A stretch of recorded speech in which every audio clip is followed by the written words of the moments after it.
Hello, hello. Welcome back to Sit and See. I'm Dr. Jared Jones. My research specialties are ancient systems of meditation, the cognitive science of meditation, Buddhist philosophy, and the philosophy of science. I've been training in meditation for about 20 years as a pretty serious Buddhist practitioner, relatively speaking. And on top of that, another six training in Taoist meditation methods as well. And I'm on a bit of a mission to help people understand what meditation is, and in particular, how you do it as a person living in the real world. It is one thing to be in an intensive environment, training with highly qualified people who could kind of help you along by pointing things out to you, etc. It's quite another to be living in the real world and to try to make your way through the process of meditation. So I'm trying to help people do that as best I can by talking to people on the phone and doing these live streams, making my materials on how to train in meditation available to everyone for free, and also building a community through the school course, which is linked down below, for people that want to train a bit more hardcore and support the teaching efforts that I do for free. Jay, welcome back. Yes, yes. When I am fully rested and fully caffeinated, the introduction can happen at great speed, shocking speed.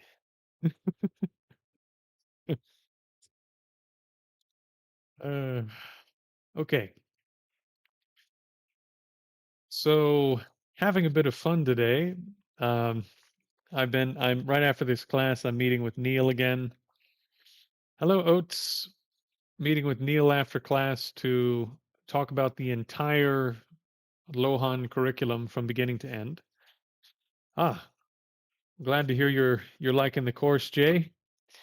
We haven't got a lot of feedback yet, and I'm going to start adding people to the Facebook group for those who are in the course already and wondering why you haven't been allowed in the group. I need to correlate the I need to correlate the people that have joined the course with the people that are on the waiting list to get into the Facebook group because it's a members only group, exclusive.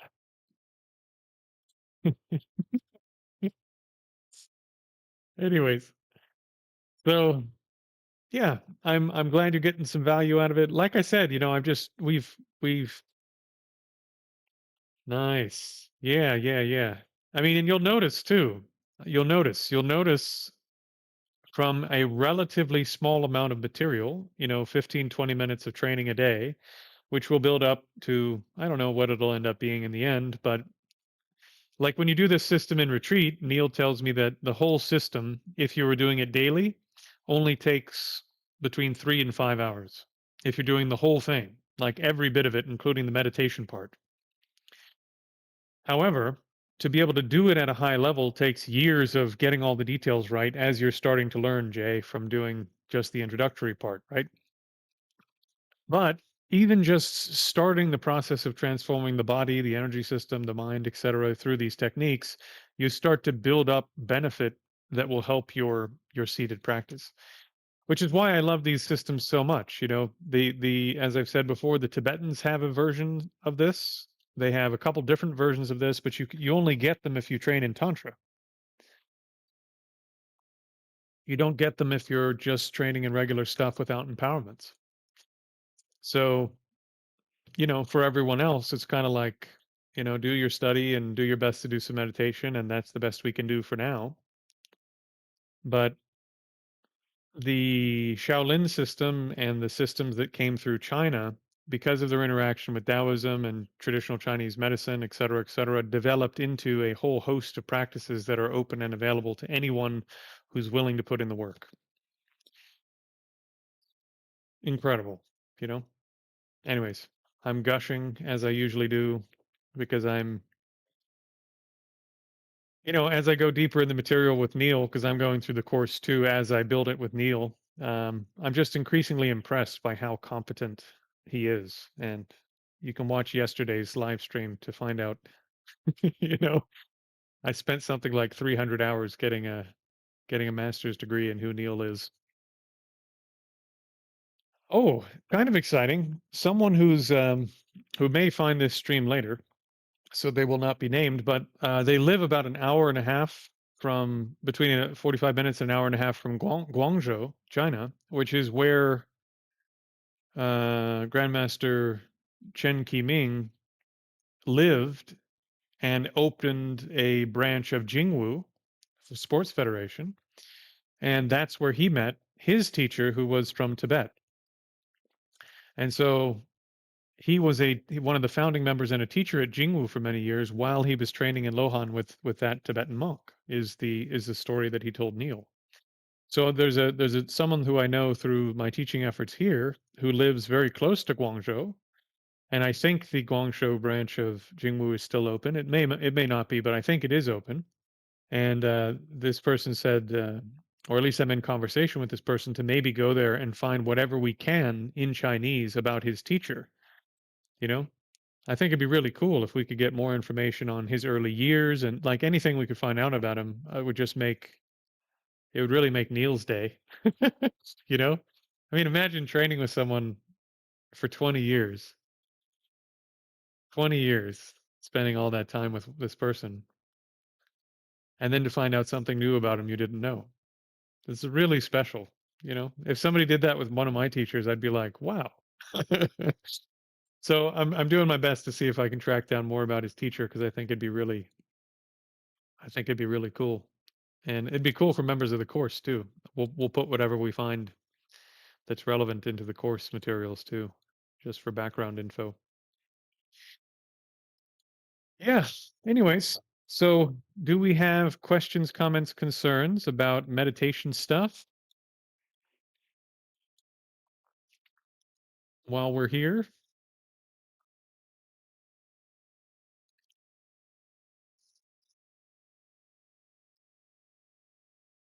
I mean, I can continue gushing on about Lohan, but for people that aren't doing it, it's not very interesting. Hey, Hans, welcome. And for those of you who have contributed, and those who I can see here have contributed a lot. Jay, you've contributed a lot. Oates, you've contributed a lot. Hans, I believe you contributed a fair amount right at a critical stage of getting everything set up as well. And my goodness, my goodness, I'm going to be I'm going to be doing, like I said yesterday, a big thank you, and I'm going to try to go through every donation that's come in for the first part of my time doing this. And yeah, it'll be a good opportunity for everyone to rejoice. And at the same time, I'll show the whole setup. And like I said, the only thing I think I still need is I'd like to get two studio mics so that when people are actually invited here to my home to sit and do podcast stuff, that we have two studio mics to do the podcasts for people that are actually in the room. For people that are not in the room, obviously they can use whatever they have. But yeah, that'll be the final bit, and then it's all here. It's all set up. Okay, John Jedi says I missed the beginning of your retreat by a few hours. Thought it might be rude to jump in at random. No, it would have been fine. In terms of the order to watch the men, read the document that's attached to the description about how to do retreat, and then reach out to me with any questions you have once you get the general instructions. And then you can do it either as a half retreat, a half day retreat, where you do 3 days that are half days, 5 sessions each, or you can do it as full on 10 sessions a day retreat, which is still about actually kind of half on, but we're beginners. So you could do 10 sessions, 5 following the videos and 5 on your own if you want to do 3 full days of retreat. So that'd be the way to do it. You would just use those 5 videos as 5 of your sessions for the day, with the 15 videos in total. Hans, yes, I do. I have a lot more. I don't know, I think it's 10 or 12 pages, maybe at least 9 pages of stuff that people have requested or whatever that I'm going to be responding to. I really want to make this video responding to this. A lot of people were upset that I said that Hinduism didn't exist when the Buddha was alive. And yeah, I didn't realize that was such a controversial thing to say because in academia, that's basically the assumed position for good reason. We just didn't have anything like modern Hinduism until about roughly the 2nd century BCE, which is at least 300 years too late. We have Brahmanism, and Brahmanism we could sort of break down further into Vedic based traditions and various groups who had different Upanishads who didn't agree with each other on which Upanishads they should take as authoritative. And since those were oral tradition until I think the 6th or 7th century Common Era, the earliest records of that we have of what was in those sources, besides a few scant things written, carved into buildings and so forth, are the records that were written down by Buddhists and the records that were written down by Jains between the 2nd century BCE and I don't know, the 4th century CE, right? So, ironically, the earliest information we have about Hinduism, let's say, largely comes from Buddhist and Jain sources, not from Hindu ones. But as far as we can tell, um, this becomes important for this reason. If you're training in Buddhist stuff and you think that the Buddha is just responding to Hinduism, for example, you're going to come away with the wrong idea about a huge number of different subjects in Buddhism. Also, if you think that the Buddha is just sort of expanding upon Hindu ideas about how the universe exists, et cetera, again, I think you're going to come away with the wrong idea. And I'll give you an example. The Vedas don't have any clear description at all whatsoever. Let me say it again, whatsoever of rebirth. I know this is shocking because you think that the Hindu tradition's oldest text should be talking about karma and rebirth. Nope, nope, nope, nope, not there. There's one sentence in the Vedas that says something pretty vague about life carrying on, and that's about it. And then in the Upanishads, I think we could boil it down. I think there are 3 sentences in the 5 Upanishads that existed at the time of the Buddha, either 3 or 5. I can't, there's some debate there. And one of them basically says, if you're a bad person, then other people will think you have bad character. Another one says that your actions carry on in the world. In other words, you do stuff and then the ripples from that carry on out in the world, which is just, it's like you could be a materialist and believe that. And then the other one, the last one says basically, if you do good and bad things, the gods will judge you and decide whether or not you get to go into heaven or whether or not you go back to earth. And when you go back to earth, you can be an animal or you can be a human. And that's it, right?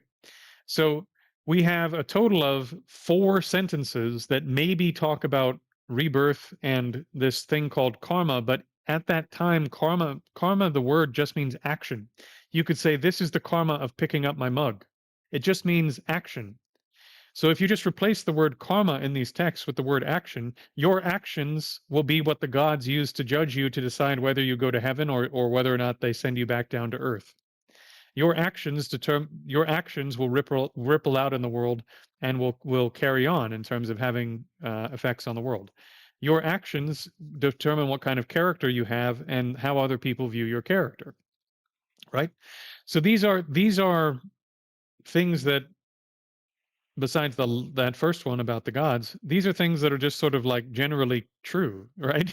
like people will think you have bad character and your actions will carry on in the world, producing effects beyond the initial thing that you did, and blah blah blah. Those are all true. Don't have a lot to do with the Buddhist idea of quote unquote karma at all. Nor does the idea that the gods are going to look at your actions and judge them and decide where you go. That's an idea that you could find in every world religion at the time, as far as I know, from Judaism to Zoroastrianism to, basically this idea that, the Egyptians, the idea that the gods look at your actions and judge what you've done to decide where you go is not a particularly profound correlate to the Buddhist idea of how your actions affect your future at all. So when you look at this, the idea that the Buddha just copied what was in his culture and everyone believed in rebirth and karma is just not even close to being true, right? It's not even close to being correct based on the textual traditions. So I need to get extremely, extremely clear on what we know from right now, today, based upon the archaeology, the textual traditions, etc. But the books that I are required to do that are going to cost like £300. They are like these tomes of academic perspicuity. Right. Hans asks about Alex O'Connor's podcast team. They have not yet been in contact, although I would imagine they get hundreds of contact requests. So it doesn't surprise me that they haven't reached out yet, and it wouldn't surprise me if they don't reach out at all, to be honest, because nobody knows who I am, and I have a tiny little YouTube channel that nobody cares about. So besides the fact that I'm doing Buddhist stuff at a relatively high level in public, um, as a Western guy, besides that, there's not much that's special about me that makes me interesting for having a conversation.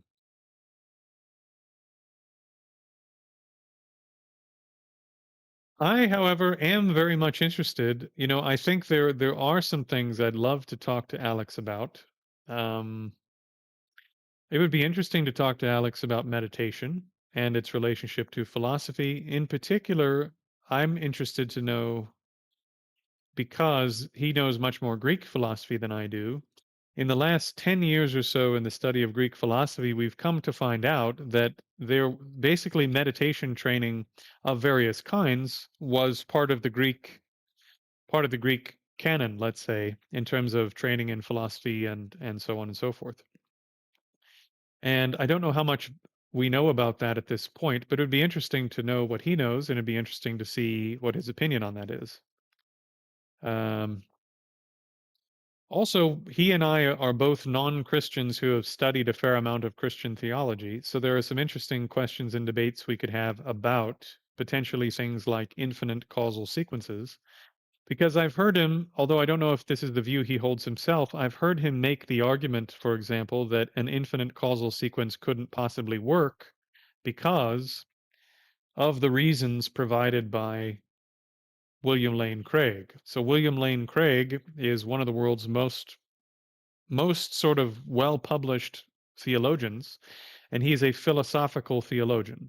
So he has two PhDs. So like he's an intellectual heavy hitter, and he's a fantastic public speaker, public debater who has challenged some of the modern atheist guys and just debated them under the table because he's an extremely well-trained philosopher and rhetorician and thinker and public speaker and debater.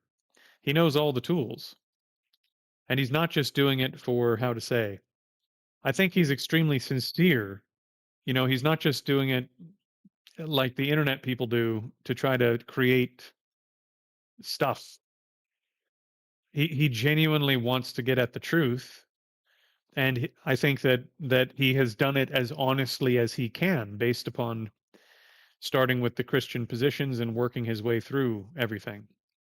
So William Lane Craig is quite famous because if you watched my second video in the Buddhist PhD Response series related to Ravi Zacharias, at the end I said, eventually I'm going to come back to this. And Ravi Zacharias, and it must have been like 1980 or 1990, quotes William Lane Craig and says, there's no way that an infinite causal sequence could work because of such and such reason. Now, in 2026, I've heard Alex O'Connor quote that same argument. And it's wrong. It's dead wrong. I'll give you a tiny little snippet as to why this is wrong.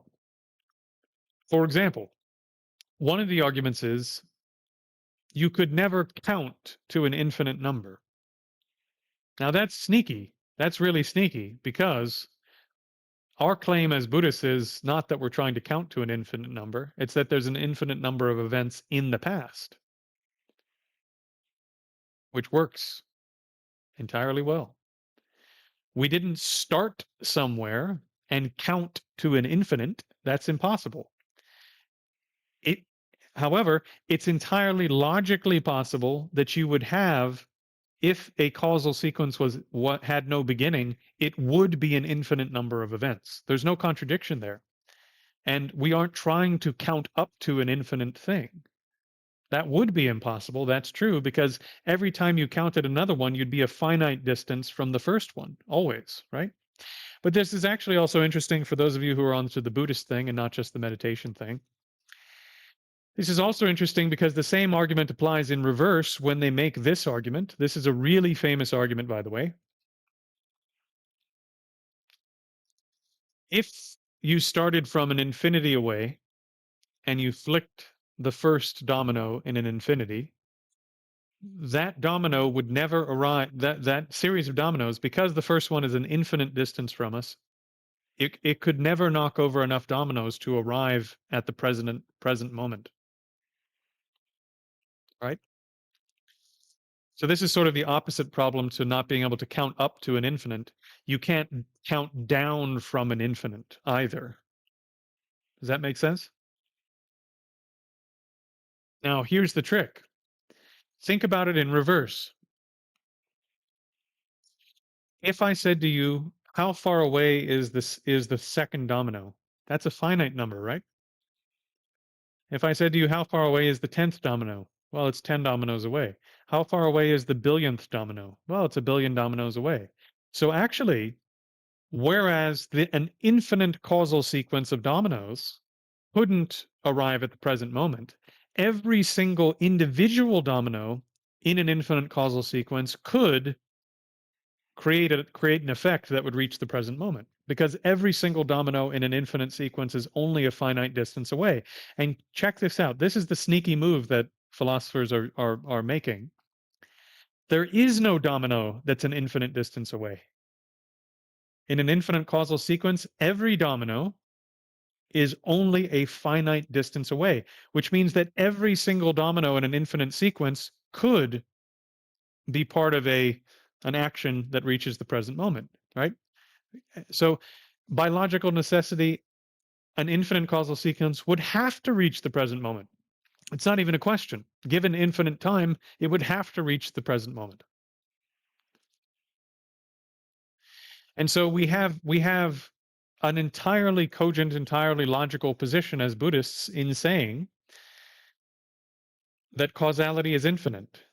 And if I say this and argue from this position, regardless of whether it's true or not, whether or not it's true is a different question and a bigger question, and requires, it's actually beyond the scope of what we can get to. Well, we're doing philosophy. So are the theologians.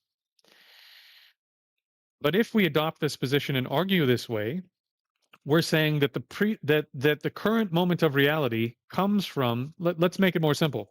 Think about a seed and a sprout. Okay? You have a seed and a sprout. Where did the sprout come from? And I'm not asking in a weird philosophical way as I do sometimes. Just where did the sprout come from? It comes from the seed and from some water and nutrients in the soil and, maybe a bit of sunlight. So it comes from a primary cause and a bunch of supporting causes, which we might call conditions. Yeah? Where did the seed come from? Well, it came from a primary cause and a bunch of supporting conditions. Okay, well, where did the fruit that produced the seed come from? Well, it came from a primary cause, the tree, and a bunch of supporting conditions like water and sunlight. Okay, well, where did the tree come from? Well, it came from a primary cause, a seed, and a bunch of supporting conditions. Oh, well, where did that come from? Well, it came from, and so on and so on and so on. So as a Buddhist, every single thing in reality is evidence that real things that come into existence come from primary causes and conditions that are similar to themselves, in that they are also the result of primary causes and supporting conditions. So when I say reality is an infinite causal sequence and that this is a cogent logical position to hold as a thinking person, the evidence I would point to is all of reality. Because you can't point to anything whatsoever that is an effect that doesn't come from a cause. And you can't point to any cause that come about by being an effect. So every cause is an effect, and every effect comes from causes and conditions, right? So all of reality is my evidence. Now, what about on the side of theology? Well, on the side of theology, it's special pleading. God can't be like that because we're saying that God doesn't have a cause and God is unchanging and God is unlike the thing that is being caused and doesn't himself or herself or itself have causes and conditions that brings it into being. So we are special pleading and saying unlike everything else in reality, unlike everything else, there's this one thing that's unchanging, uncaused, beyond time, beyond space, beyond all ordinary causal and conditioned processes that produces the first instance of caused and conditions things that then obeys a completely different set of rules than the thing that brought it into being. What's your evidence for this? Can you point to anything whatsoever that's like this that I can confirm it with? No. So the only evidence you have is that it's completely unlike absolutely every other causal process we've ever observed everywhere. That's not very good evidence. And of course, the arguments are more sophisticated than this. But I think that my argument is better because it introduces less what are called less metaphysical baggage. It's a simpler metaphysic in that I don't have to import anything extra from outside. And then there are more layers and more layers and more layers to the argument to address other components. But if you're a Buddhist, you actually have and this is what really gets people. They get embarrassed. They go, "Oh gosh, yeah, causality is infinite. That's kind of embarrassing that we can't tell you where it all came from." Yeah, you can. An infinite causal sequence explains why it exists. That the nature of a thing that is existent is to exist. This is identical to the God argument. The Christians are absolutely right that if you ask, well, where did God come from? You're not being clever, you're being stupid. Because a necessarily existent being that couldn't fail to exist, that there are no conditions under which that being could have failed to exist, right? That's what it means to necessarily exist, is complete already in terms of its explanation for why it exists. By nature, it exists. It couldn't have failed to exist. There's no condition under which it would have not been. Do you get it? So to ask, yeah, but where did it come from? It actually is a stupid question. You've shown that you don't understand the nature of the thing that we're talking about. Likewise, this moment of the cup is contingent. It could have failed to exist if I broke my cup earlier, right? It's not necessarily existent because I could have made the cup go out of existence, or this cup might have never been made. So the contention will be from the theologians, the contention will be, yes, but every caused thing is contingent. So you need a necessary being like God who can't fail to exist to explain why anything exists at all. That's not true. You know what else is a necessarily existent being? An infinite causal sequence. Explain to me how an infinite causal sequence, which has always existed infinitely without beginning, never starting anywhere, never needing to come into existence because it was always in existence, explain to me how that would have failed to exist. Explain to me in what way that would be contingent, because it doesn't depend on anything outside itself to begin existing. It never began. It's infinite, beginningless, without a starting point. It's a necessary being. So to ask, yeah, but where did it come from, is to show that you don't understand what it means to be a necessary being. Just like God is a complete explanation if you accept that that type of being exists, it's a complete explanation. You don't need to know where it came from because it can't have come from anywhere. Likewise, an infinite causal sequence, if you accept the existence of such a thing, is a necessary being. And to ask where did this necessary being of infinite causality come from is to misunderstand the nature of a necessary being. So you don't have to be embarrassed. You already have a complete explanation if you think that causality is infinite.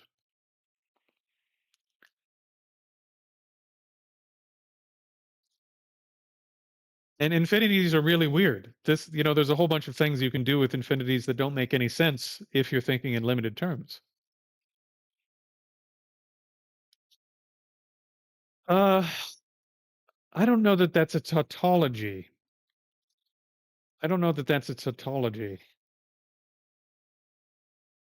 Because tautology is a matter of definition and definendum, isn't it? In any case, the point is that you can actually be fully intellectually satisfied without a creator deity if you so choose. And if you were a materialist, you could do that as a materialist. If you were of a Buddhist persuasion, then all you're doing is importing a couple of other metaphysical elements into the equation that theoretically are also available to you experientially. So you're not importing something that can't be experienced. And by the way, as a Buddhist, you can also explain why people would have Christian religious experiences. So you don't even have to throw out Christian miracles. You don't have to throw out the resurrection. There's a whole class of Tibetan practitioners who died clinically for a day or more and then came back from the dead, according to the Tibetans. They have a name for it. So you can even at least in theory you can give them all the miracles too. Walking on water according to the Buddhist canon you can do once you've attained the first jhana. So okay, fine. Let's say Buddhists, that Jesus walked on water, he turned water into wine, he healed people, he rose from the dead, no problem. We can explain all that. I'll give you all of those miracles.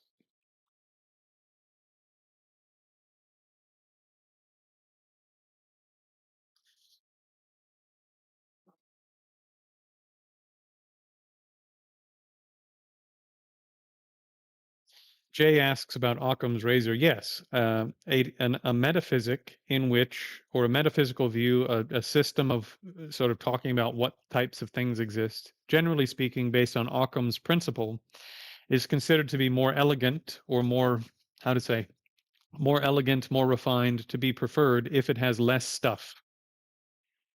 So whoever can come up with the simplest explanation that accounts for everything that exists, that one's the one that's to be preferred in general philosophical terms. That would be considered more elegant, and so it has the benefit of being sort of less cumbersome, right? So in terms of the Buddhist view, what else are you importing, so to speak? Well, you'd also need to import non-physical minds. But on the Christian view, if we were comparing the two, Christians have the spirit, or not the spirit, but the soul. And when you look up what the soul is, basically the soul is your mind and the stuff that makes you alive. So whether or not it's an essence is actually an open question, even from a Christian perspective. But the soul, the mind that also has stuff that makes you alive, that's what carries on and goes to heaven. So they have something that's very like what we would call the mind stream. Okay, so we both agree. There's like physical stuff, and there are, something like mind streams. There's something that is to do with your mind that makes you alive, that carries on after death. Okay, fine. So we both agree. These are two things that are there in reality. And then we both agree that there are things like whatever, all these other metaphysical elements like deity, like some deities and what have you. Okay, fine. So we agree that all of that is there. And then we also say that there's this thing called karma, which is part of the relationship between mind, basically mind and everything else. So The only thing that we're sort of importing that the Christians don't have is this idea of how your actions influence future events, right?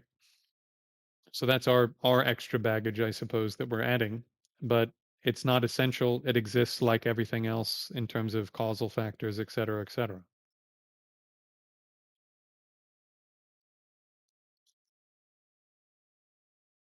Jay, that's not true, and I'll explain. I'll give you a really good example. The reason that I always touch on the resurrection when I talk about this issue is that from a Christian theological perspective, the only miracle that can't be faked is control over life. Why? Because God is life. God is life. God is the good, and God is life. The reason only Jesus can raise the dead, and the reason Jesus has power over life, not just death, the reason that Jesus can come back from death is that God creates life. Demons, who can do all sorts of other miracles to deceive people, can't do miracles related to life because that is the exclusive purview of the all good God who creates life and controls life. So I like to hit on this example that, well, actually, we have like several dozen practitioners in the tantric canon of the Tibetan Buddhism that have control over life, both raising the dead and coming back from death after being clinically dead for a period of time. Because it's the one miracle that can't be faked. So Christians can't actually explain this. Basically, what the Christian will have to do, and I've had this discussion before, is to say, well, I don't believe you. Well, that's fine. You know, fair enough. I don't believe entirely that Christ rose from the dead. But if I grant it for the sake of conversation, I can explain it. Although I'm not entirely sure that Christ did come back from the dead, right? I mean, the Bible also says that all these graves opened up, and what was it that hundreds of saints walked around in Jerusalem? If that was true, we probably would have a historical record of it somewhere. In any case, you know, whether or not you believe that these things happen or not, if we're just sort of taking both canons and sort of at face value and saying, well, we have these things going on in our canon. What's my evidence that this is a real thing that people do? Well, watch the Tukdom documentary. It would be surprising to you probably that there are meditators today who can keep their body from decaying up to 40 days after death through training and meditation techniques from Tantra. Isn't that surprising?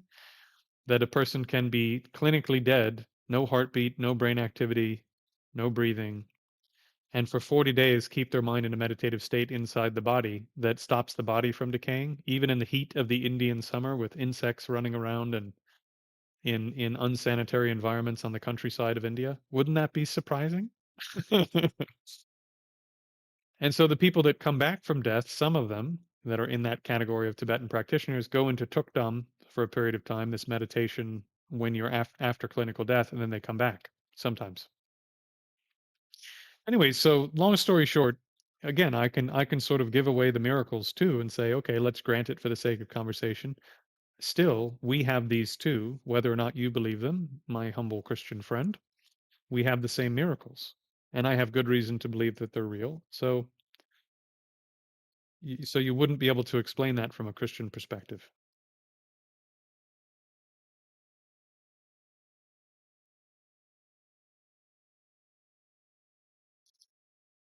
Right. Let's do some practice. So today we did a rumination meditation on the Buddhist worldview. So we contemplated whether or not it's possible to have an infinite causal sequence to explain the existence of everything that we see and the existence of everything else that exists.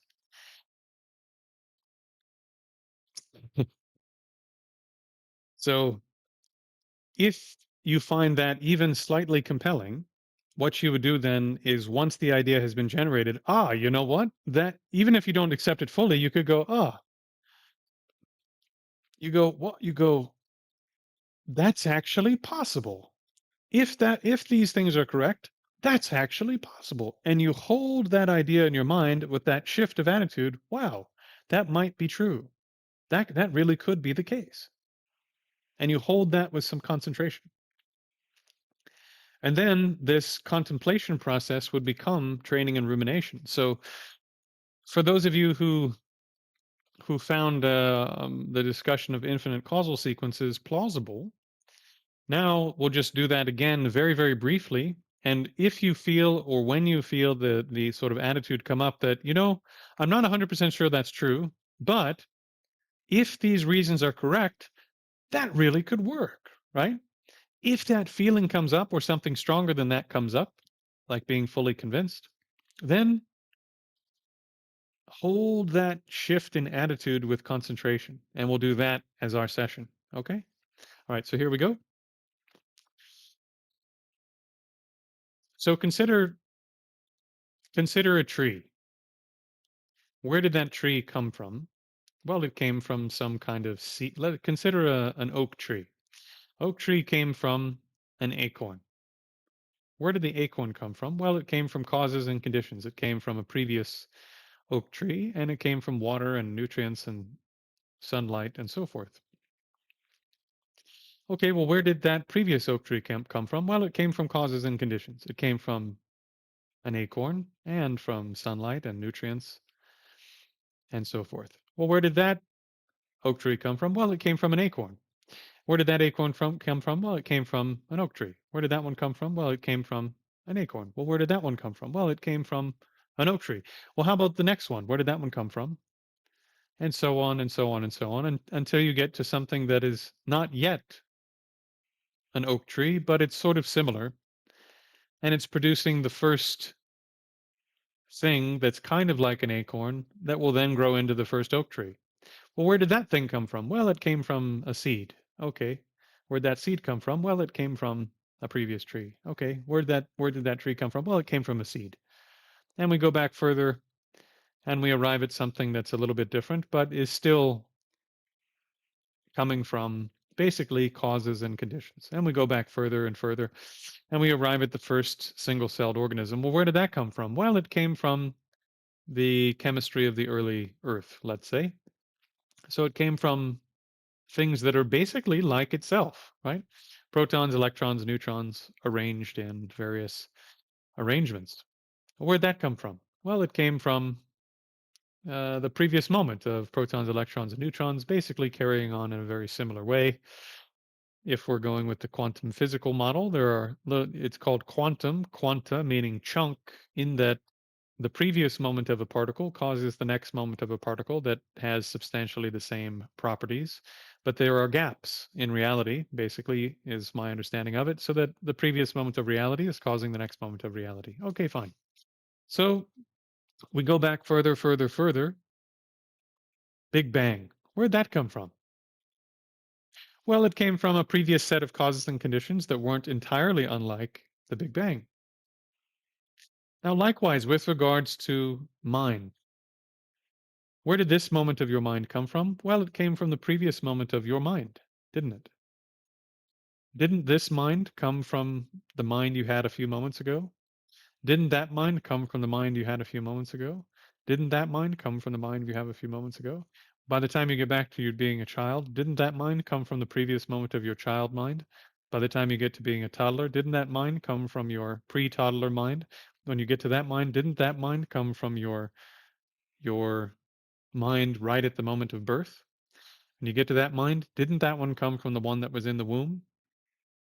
When you get to that mind, didn't that one, where did that one come from? Did it pop out of a bunch of protons, electrons, and neutrons? Well, if you're a materialist, you might say so. But if we're following the same logic, which is, I think, worth following for reasons I've explained many times, that one came from a previous moment of your mind that was substantially similar, but not yet a human mind. Before you took rebirth into that body, same continuum of mind, and backwards and so on and so forth. So like this, we have mental things, we have physical things, And they have a relationship. There's a relationship between mental and physical things, largely governed by this principle we call karma. And that process goes back and goes back and goes back and goes back and goes back and goes back and goes back and goes back. What about 10 billion moments before? Where did that one come from? Well, it came from the previous moment. Okay. Okay, yes, but what about billions and billions and billions and billions of moments before that? Where did that one come from? That moment of minds and physical stuff? Well, it came from the immediately previous moment of minds and physical stuff and stuff that's sort of in between the two. Okay, yes, yes, yes, I get it. But where did, if we go back and back and back, let's go trillions and trillions and trillions of moments, where did that one come from? Well, it came from the previous moment of minds and physical stuff and the things connecting the two. Right, but if we go back Googles and like unbelievable periods of time, certainly we arrive at a different condition. No, no, when we get there, that one came from the immediate previous moment of causes and conditions.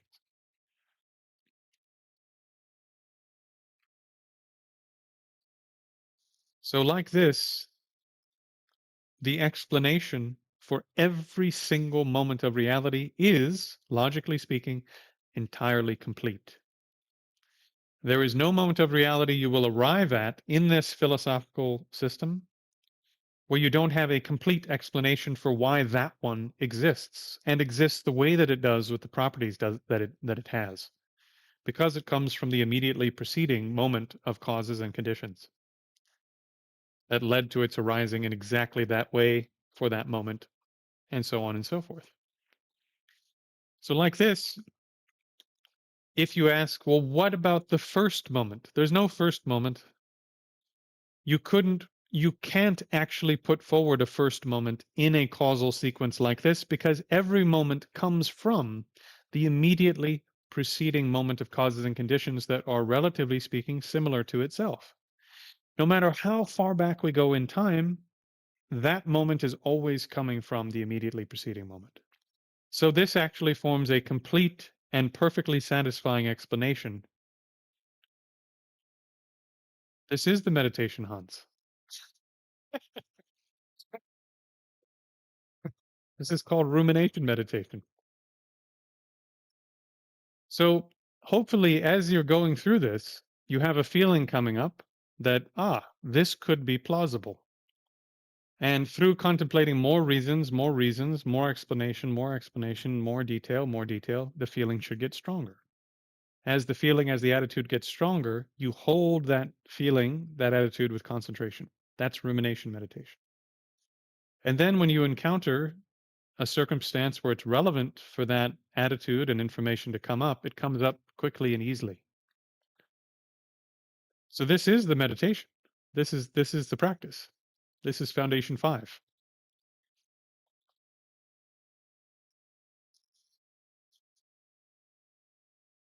So like this, hopefully you have some feeling that this explanation really could work. And as I continue talking, just let that attitude or that view, if it's come up, let it sort of fill your mind up where you go, that actually works. Yes, I have some questions. Yes, there's some other things I would want to deal with and I'd want to know the answer to this and that. But if this works, that is actually a complete explanation. I don't need to import something else to explain any individual moment in reality. Because every single domino in the infinite series of dominoes, if you ask, why did that one fall over? Well, the explanation is the previous one knocked it over. And if we go back trillions of dominoes and you say, yes, but why did this one fall over? Well, this one behind it knocked it over, right? And no matter how far you go back, trillions, trillions, trillions, trillions, trillions, until it's unimaginably far away, what knocked this one over? Well, it was this one right behind it. Bang. So this is actually a fully complete explanation. And there's no circumstance under which that whole series of causes and conditions, that infinite series of causes and conditions, could have failed to exist. Why? Because the infinite causal sequence doesn't depend upon something outside at any time to bring it into existence for the first time. Since it doesn't depend upon anything outside to bring it into existence for the first time, it's what's called a necessary being. It exists by nature. And in the same way as the explanation for God is classically presented, it is a fully complete explanation without having to import something else to explain how it got there in the first place, because there's no first place. Even if you have some questions, if this explanation strikes you in a certain way where you go, if the questions I still have about this could be addressed, that's actually an explanation that works. If that hits you, then hold with concentration the shift of attitude and the shift of understanding. Maybe there was an aha in there. Hold that aha. And as you hold that with some concentration while still listening to me, I suppose, with as much of the bandwidth of your mind as you can, absorbing into that new understanding or that new attitude, this is what I would call rumination meditation. So, rumination meditation, as I sit here marinating in my own shift of attitude and thinking about this, rumination meditation is a precursor to vipassana. Rumination meditation is how you develop hundreds of different minds on the Buddhist path that are beneficial, whether it's humility, compassion, loving kindness, perseverance, willpower, etc., etc. Um, most of the topics of the Lam Rim, for those of you who are familiar, the stages of the path, are rumination meditations. So you're developing a new attitude about how precious your life is, how little time you have, even though your life is so precious, about the nature of suffering and happiness, and so on and so forth. And those are ruminations. So you use this process of talking yourself through it, of reading the material, of listening to someone else explain it until something actually moves in your mind or your heart. And when it moves and your attitude really changes, not some bullshit sort of like, oh yeah, I get it. But when your attitude actually changes and you go, wow, it is like that. And you hold that with concentration. What does that do? It makes it so that that attitude change is more available later on and it's more powerful. And I can tell you from personal experience, now that we're winding down from the rumination, I can tell you from personal experience, if you make these, I mean, some of you have, if you go back and watch some previous sessions, you can catch me crying like a little baby, which is good fun on the internet. But if you make these ruminations powerful enough,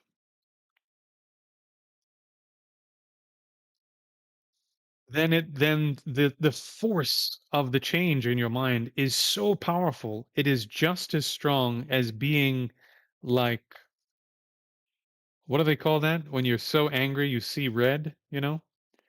You're seeing red, you're shaking, your whole system has become outrage, anger, destruction. Right,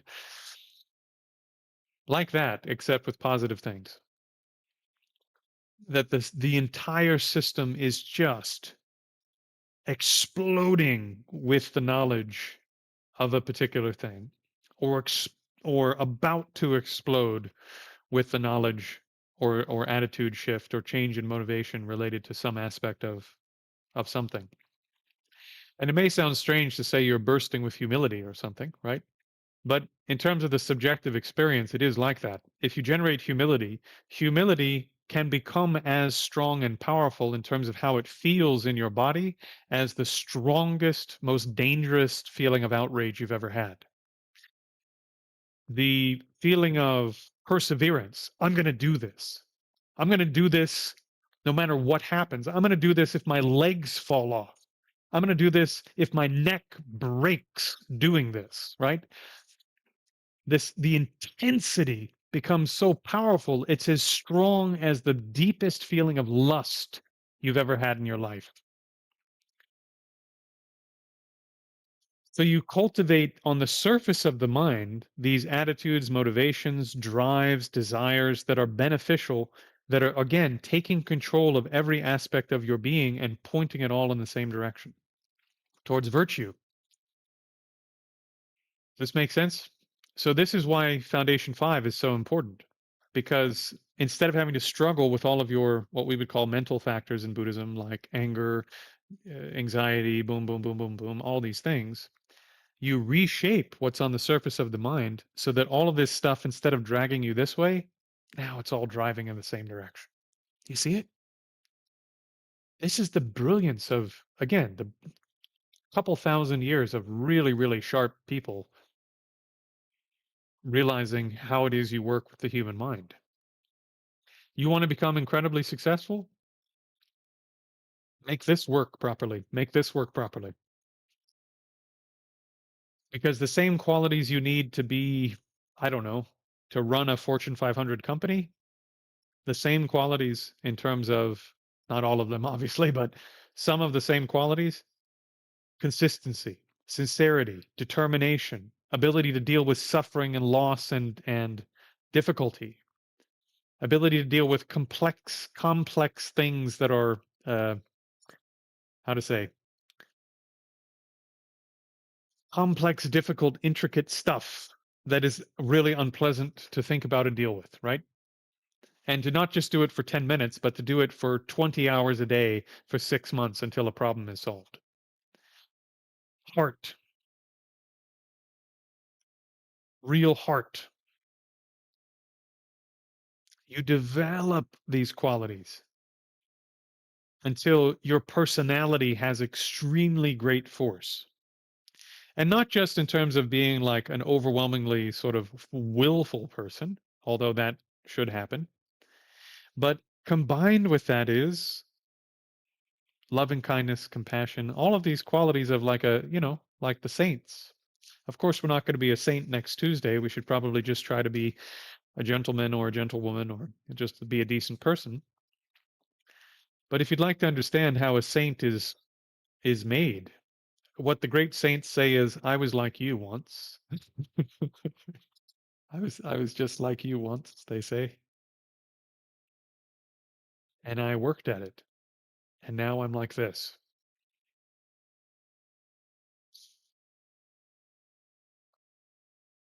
you know?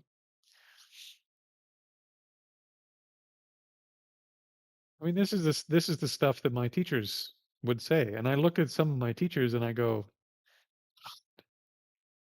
you're so far ahead. It's incredible what you can do with your mind. It's incredible what you can accomplish, what you've done in terms of study and practice, and unbelievable. Go watch the Yogis of Tibet documentary and listen to what some of those yogis accomplished. And you go, wow. And you know what they say when you ask them? They say, I was like you. I was like you.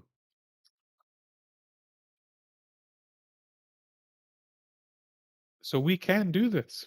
Maybe we don't do it all in this lifetime, but there's the other thing they say is, it's maybe a little Buddhist for those who aren't Buddhist, but they say, this lifetime you can be like an okay practitioner if you're not very good at this yet. And next time you'll be sort of a mediocre practitioner in the next life. And then after that, you'll be like me. you know? But a few lifetimes ago, I was just like you.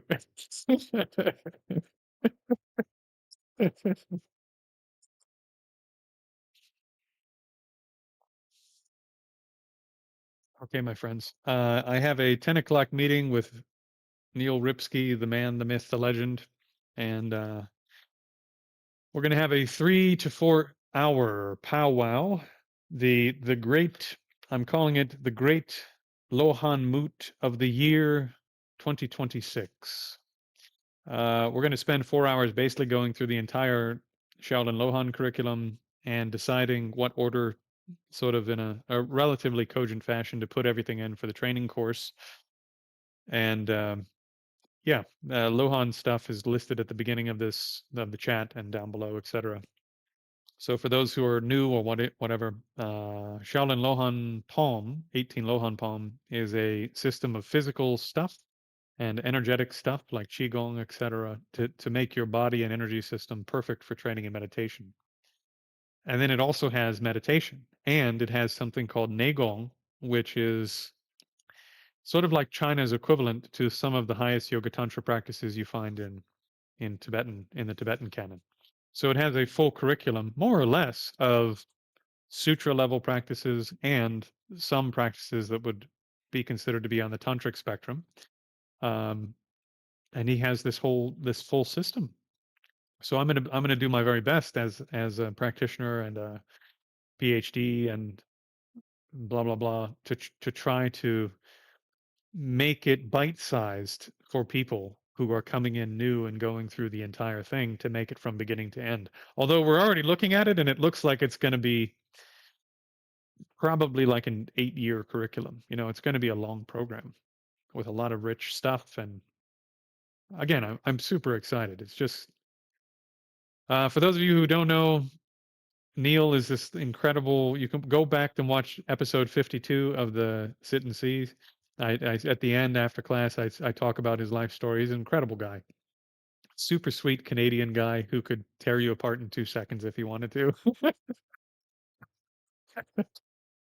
So Neil is how to say Neil has inherited this really rare system of Shaolin stuff that I don't even know if it still exists in China anymore because of the Cultural Revolution, and they killed a lot of people that knew this stuff. And most of the people that knew this sort of thing moved out of China. But this is a version that left China way, way, way before all of that, for a different reason. Under the Qing dynasty, it was 1600 and something. The Qing emperor destroyed the southern Shaolin temple, and those monks were scattered to the winds. And they're not only his lineage. There's actually another gentleman. If you any of you know the Marshall Man, so the Marshall Man is working with Grandmaster, what's his name, Huang from Malaysia, and he has another lineage of southern Shaolin art that basically left southern Shaolin and got inherited by a group of people. It's called Five Ancestor Fist, and another one I think is called Wu Mei. Anyway, so he inherited this. So this is kind of a known thing. It's not just like some weird story someone made up. The southern Shaolin masters got sort of scattered to the wind, and for 300 years have done their thing outside the Shaolin temple.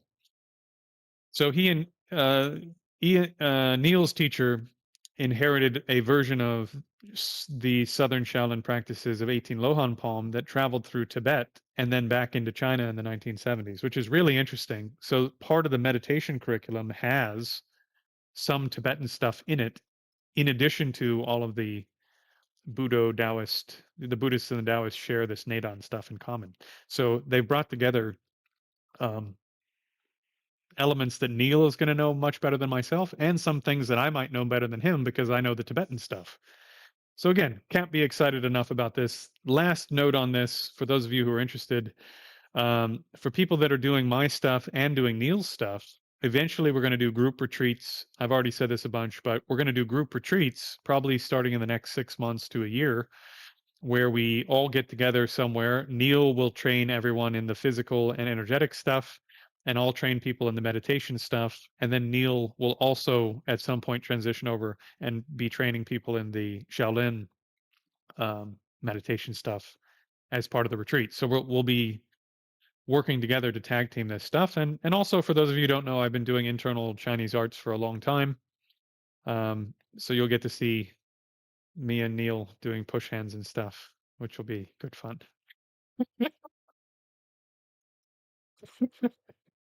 I'm really interested to touch hands with Neil because I've watched him work and he's exceptional. He's one of the best in the world, and I'm definitely not. So I'm curious to see how I do. Okay, friends, I'm going to hop off so I can get on this call with Neil. Thank you so much for being here. And in case, what do I say? Yes, we'll just say, hope to see you again very soon. Try not to die before I do. Cheers.